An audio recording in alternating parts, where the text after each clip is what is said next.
নমস্কার বন্ধুরা, our family nest আমার আরেকটি ভিডিওতে তোমাদের সবাইকে স্বাগত। আশা করি তোমরা সবাই ভালো আছো, সুস্থ আছো।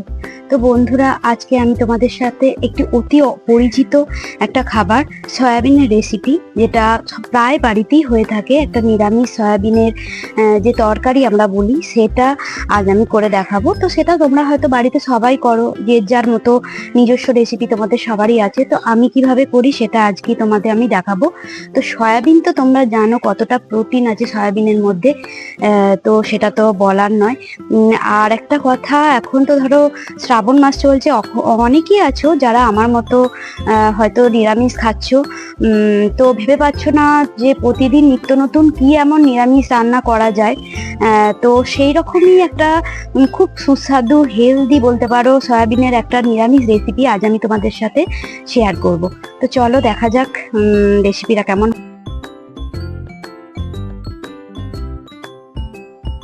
এখানে দেখো আমি নিউট্রেলার কিছু সয়াবিন নিয়েছি, বড় সয়াবিনটা, যে বড় সয়াবিন যে চাংস হয় সেই সয়াবিনটা নিয়েছি কিছুটা। তো যতটা লাগবে মোটামুটি সেই সয়াবিনটা আমি এখানে নিয়েছি। আর এখানে দুটো আলুকে ভালো করে কেটে ধুয়ে আমি একটু নুন হলুদ মাখিয়ে নেব, দিয়ে আলুগুলো ভালো করে ভেজে নেব। এটা আমার চন্দ্রমুখী আলু, তাই সেদ্ধ হতে বেশিক্ষণ টাইম লাগবে না। এই রান্নাটা করতে কিছুই লাগে না, সয়াবিন আর আলু। ইচ্ছা হলে এখানে পটল বা অন্য কোনো সবজি দেয়া যেতে পারে, গাজরটা দেয়া যেতে পারে। তো আমি এখানে আলু আর সয়াবিন দিয়ে রান্নাটা করব। তো নুন হলুদ মাখিয়ে আমি আলুগুলো কিছুক্ষণ রেখে দিলাম, এতে ভাজতে সুবিধা হবে। আর এবার কি করব, একটা বড় বাটিতে আমি কিছুটা জল নিয়েছি। জলটা একটু গরম হলে আমি লবণ দিয়ে দিচ্ছি, দিয়ে আমি সয়াবিনগুলো দিয়ে ঢাকা দিয়ে দেবো। গ্যাসের আঁচটা মাঝারি রেখে আমি সয়াবিনগুলো একটু সেদ্ধ করে নেব। চাপা দিয়ে দিলাম, গ্যাসের আঁচটা মাঝারি রাখবো। অন্যদিকে একটা মশলা আমি করে নেব। তো মশলাটা করতে এখানে আমি 2 চামচের মতো আদা লঙ্কা বাটা দিচ্ছি। আদা লঙ্কা বাটা আগে থেকেই রেডি করা থাকে, প্রত্যেকের বাড়িতেই এটা থাকে। এবার দেব একটু জিরে গুঁড়ো আর দেব হলুদ গুঁড়ো। এইভাবে যদি মশলাটা আগে থেকে রেডি করে নেওয়া হয় তাহলে কিন্তু খুব ভালো হয়। এবার দেব একটু সামান্য কাশ্মীরি লঙ্কার গুঁড়ো। এই সব কিছু একসঙ্গে মিশিয়ে নেব, একটু সামান্য জল দিয়ে এটা রেখে দেব। এইভাবে যদি গুঁড়ো মশলাগুলো জল দিয়ে ভালো করে রেডি করে নেওয়া হয় তাহলে কিন্তু রান্নাটা টেস্টটা অনেকটাই বেড়ে যায়। অন্যদিকে একটা ভাজা মশলা তৈরি করে নেব, তার জন্য বেশ কিছুটা আমি জিরে, সাদা জিরে আর ধনে আর 3টে শুকনো লঙ্কাকে শুকনো খোলায় একটুখানি নাড়াচাড়া করে নিচ্ছি এবং একটু ভালো করে গুঁড়িয়ে নেব। তো এটা একটু বেশি করেই আমি করে রাখছি, যাতে পরে অন্য কোনো রান্নায় দিতে সুবিধা হয়। অন্যদিকে দেখো সয়াবিনগুলো মোটামুটি আমার সেদ্ধ হয়ে এসেছে, অনেকটাই সেদ্ধ হয়ে গেছে। এবার এটা জল ঝরিয়ে নিতে হবে। একটা স্ট্রেনারে আমি জল ঝরিয়ে নিয়েছি সয়াবিনগুলো। এইভাবে আঙুলে চেপে চেপে যে অতিরিক্ত জলটা আছে, যেটা সোপ করে রেখেছে, সেই জলটা ফেলে দেব। এইভাবে নিকড়ে নিকড়ে আঙুলে হাতে করে চেপে চেপে জলটা ফেলে দেবো।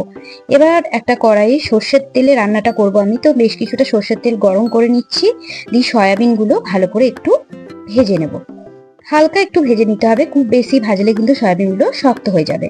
তাই হালকা একটু নাড়াচাড়া করে সয়াবিনগুলো একটু সোনালি সোনালি করে ভেজে নেব।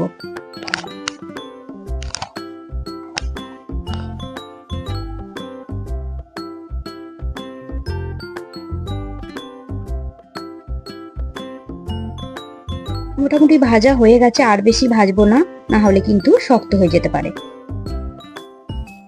সয়াবিনগুলো ভাজলে কিন্তু বেশ টেস্ট হয়। এবার ওই কড়াইয়ের মধ্যে আমি আর একটু সর্ষের তেল দিয়েছি, দিয়ে আলুগুলো একটু ভেজে তুলে নেব।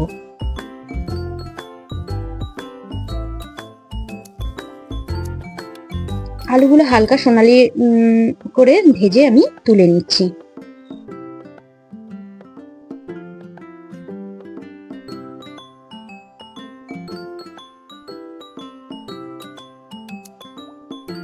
আলুগুলো ভাজা হয়ে গেছে, ওই তেলের মধ্যে দিচ্ছি 2টো তেজপাতা, একটা শুকনো লঙ্কা ফাটানো, একটু দিচ্ছি 5 ফোড়ন, এখানে জিরে না ব্যবহার করে 5 ফোড়ন দিচ্ছি, এতে কিন্তু দারুণ একটা গন্ধ আসে সয়াবিনের এই রেসিপিটাতে। আর কিছু লাগবে না, এইটুকু দিলেই যথেষ্ট। এখন আমি যে গুঁড়ো মশলাগুলো রেডি করে রেখেছিলাম জল দিয়ে, সেটা বেশ কিছুটা দিয়ে দিলাম, জলটা সবটাই দিয়ে দিচ্ছি, দিয়ে ফুটতে দেবো। অন্যদিকে একটা টমেটোকে কেটে দিয়ে দিলাম। এবার এটা কিন্তু হাই ফ্লেমে আমি ফোটাবো। যেহেতু একটু বেশি করে জল দিয়েছি আমি, তাই এখন আমি আলুগুলো দেব না, বেশ হাই ফ্লেমে কিন্তু মশলাটা ফুটতে দেব। এইভাবে মশলাটা যদি কষিয়ে নেওয়া হয়, নিরামিষ রান্নাতে রেসিপি কিন্তু দারুণ খেতে লাগে। এই দেখো জলটা ফুটে একদম মরে এসেছে। এবার টমেটোগুলো এইভাবে খুন্তি দিয়ে একটু নেড়ে দিচ্ছি। বেশ মশলাটা ভালো করে কষিয়ে নেওয়ার পর কিন্তু তেল ছেড়ে এসেছে মশলাটা থেকে। এরকম ভাবে যখন তেল ছেড়ে আসবে তখন আলুগুলো দিয়ে দেব।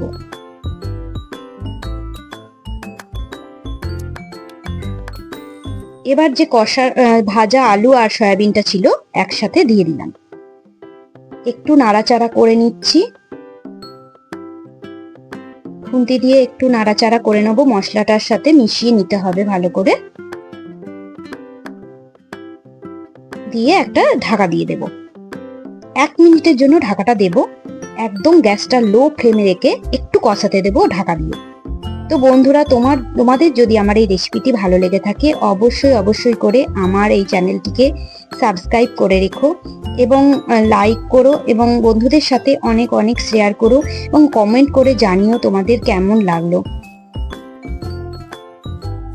বেশ কিছুক্ষণ নাড়াচাড়া করে এবার আমি একটা ঢাকা দিয়ে দেব। এইভাবে বারবার চাপা দিয়ে খুলে যদি রান্না করা হয় তাহলে কিন্তু তরকারির টেস্ট অনেক সুন্দর হয়। এবার দেব সামান্য স্বাদ মতো লবণ আর মিষ্টি, যে যার মতো মিষ্টি। এটা একটু যেহেতু নিরামিষ রান্না, তাই সামান্য একটু মিষ্টি দিলে ভালোই লাগে খেতে। সামান্য একটু চিনি আর লবণ দিয়ে ভালো করে কষিয়ে নিচ্ছি।